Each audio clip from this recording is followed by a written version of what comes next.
എന്തല്ല എല്ലാവർക്കും സുഖം തന്നെയാ.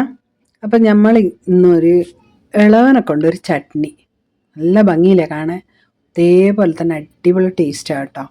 എന്തായാലും ഒന്നത് ശ്രമിച്ചു നോക്കണം. ഇളവനെ കൊണ്ട് എപ്പോൾ നമ്മളൊരു പച്ചടി അല്ലെങ്കിൽ ഒരു മോരൊഴിച്ച കൂട്ടാൻ അങ്ങനെ മാത്രം വെച്ച് ശീലമുള്ള നമുക്കൊന്ന് മാറ്റി പിടിച്ച് നോക്കിയാലോ. ഇത് ഇഡ്ഡലിക്കും ദോശക്കും ചപ്പാത്തിക്കും എല്ലാം പറ്റിയ നല്ലൊരു ചട്നിയാണ്.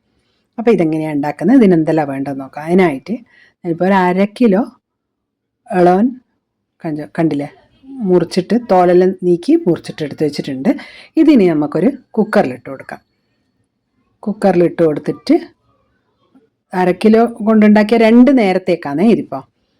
ഇതിലേക്ക് ഒരു 15 ചെറിയുള്ളിയും 10-12 വെളുത്തുള്ളിയും 1 ടീസ്പൂൺ ഉപ്പ്, 1 ടേബിൾ സ്പൂൺ കാശ്മീരി ചില്ലിയാണേ, അതാ ഇത്രയും നല്ല കളർ കൊടുക്കുന്നത്.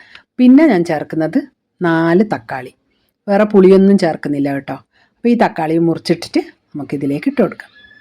ഇട്ട് കൊടുത്ത് നമുക്ക് മേലെ വരെ ഉണ്ട് ഒന്ന് അമർത്തി കൊടുത്തിട്ട് മൂടി അങ്ങനെ അടുപ്പത്ത് വെക്കാം. ഒട്ടും വെള്ളം ഒഴിക്കണ്ട കേട്ടോ, കാരണം ഇളവനിലും തക്കാളിയിലെല്ലാം ഇഷ്ടം പോലെ വെള്ളം ഉണ്ടാവും. അപ്പോൾ അത് ഒരു 4 വിസിൽ വെച്ചിട്ട് എടുക്കാം. 4 വിസിൽ വന്നിട്ടുണ്ട്. മീഡിയം ഫ്ലെയിമിലാണേ വേവിച്ചത്, അതുകൊണ്ട് നല്ലോണം വെന്തിട്ടുണ്ട്. ഇപ്പം ഇത് നമ്മളിപ്പോൾ ഇങ്ങനെ തന്നെ മാഷ് ചെയ്യുന്നതാണെങ്കിൽ കുഴപ്പമൊന്നുമില്ല. എല്ലാം നിങ്ങൾക്ക് മിക്സി ജാറിലായിട്ടിട്ട് അടിച്ചെടുക്കണം എന്നുണ്ടെങ്കിൽ നല്ലോണം തണുത്തതിന് ശേഷം നിങ്ങൾക്ക് മിക്സി ജാറിലിട്ട് അടിച്ചിട്ട് എടുക്കാം.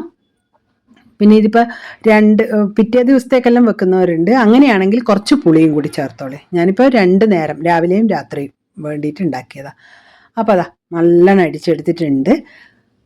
ഇനി ഇതിൻ്റെ പണി കഴിഞ്ഞ് ഇനി കുറച്ച് മല്ലിയിലയും കൂടി ഇതിലിടുന്നുണ്ട്. അത് നിങ്ങൾക്ക് ഇഷ്ടം പോലെ എത്ര വേണമെങ്കിലും ഇടാം, കാരണം നല്ലൊരു ടേസ്റ്റ് ആയിരിക്കും. ഞാനൊരു കൈപ്പിടി നിറയെ ഇട്ട് കൊടുത്തിട്ടുണ്ട്.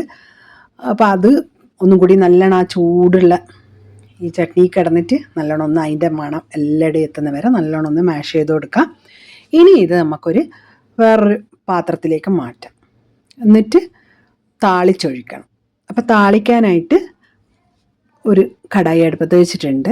അതിലേക്ക് 1 ടേബിൾ സ്പൂൺ ഓയിൽ ഒഴിച്ചു കൊടുക്കുക. അത് ഏതാ നിങ്ങൾക്ക് ഇഷ്ടമുള്ളതെന്ന് വെച്ചാൽ വെളിച്ചെണ്ണയായാലും ഏതെണ്ണയായാലും കുഴപ്പമൊന്നുമില്ല. എണ്ണ ചൂടാകുമ്പോൾ അതിലേക്ക് ഒരു 1/2 ടീസ്പൂൺ കടുകും 1/2 ടീസ്പൂൺ ഉഴുന്നുപരിപ്പ്, 1/2 ടീസ്പൂൺ അല്ല ഓരോ ടീസ്പൂൺ വേണമെങ്കിലും ഇടാം കേട്ടോ, കുഴപ്പമൊന്നുമില്ല. ഇതിപ്പോൾ ഞാൻ 1 ടീസ്പൂൺ ഉഴുന്നുപരിപ്പ് ഇട്ട് കൊടുത്തിട്ടുണ്ട്. ഉഴുന്നുപരിപ്പ് അടുന്നും ഇവിടുന്നും കടിക്കുമ്പോൾ നല്ലൊരു ടേസ്റ്റ് ആയിരിക്കും. ഇനി ഒരു 1/2 ടീസ്പൂൺ ജീരകം, നല്ല ജീരകമാണേ. ഇനി അതല്ല പെരുംജീരകം ഇഷ്ടപ്പെടുന്നവരാണെങ്കിൽ പെരുംജീരകം ഇട്ട് കൊടുക്കാം കേട്ടോ, കുഴപ്പമൊന്നുമില്ല. അതും ഒന്ന് പൊട്ടി വരുമ്പോൾ സ്റ്റൗ ഓഫ് ചെയ്യുക. ഇനി നമ്മൾ 2 തണ്ട് കറിവേപ്പില ഇട്ട് അതിൻ്റെ മുകളിലേക്ക് 2-3 പിഞ്ച് പെരുങ്കായം ചേർത്ത് കൊടുത്തിട്ട് അത് അങ്ങനെ ആ ചട്നിയിലേക്ക് ചേർത്ത് കൊടുക്കുക. നിങ്ങൾക്ക് ഇങ്ങനെയല്ല താല്പര്യമെങ്കിൽ കുറച്ചുകൂടി വെള്ളം വറ്റിക്കണം എന്നുണ്ടെങ്കിൽ എന്ത് ചെയ്യണമെന്ന് വെച്ചാൽ കുറച്ച് വലിയ കടായി എടുത്തിട്ട് ഈ ഇതേ മെത്തേഡിൽ താളിച്ചിട്ട് ഈ മാഷ് ചെയ്ത് വെച്ച ഇളവൻ്റെ കൂട്ട് അതിലേക്ക് ഒഴിച്ച് ഒന്ന് വറ്റിച്ചെടുക്കാം. എനിക്കിപ്പോൾ ഇത് 2 നേരത്തേക്കായതുകൊണ്ട് എനിക്കിത് കറക്റ്റാണ്. അപ്പോൾ അതാ റെഡിയായി, ഒന്നും നോക്കാനില്ല.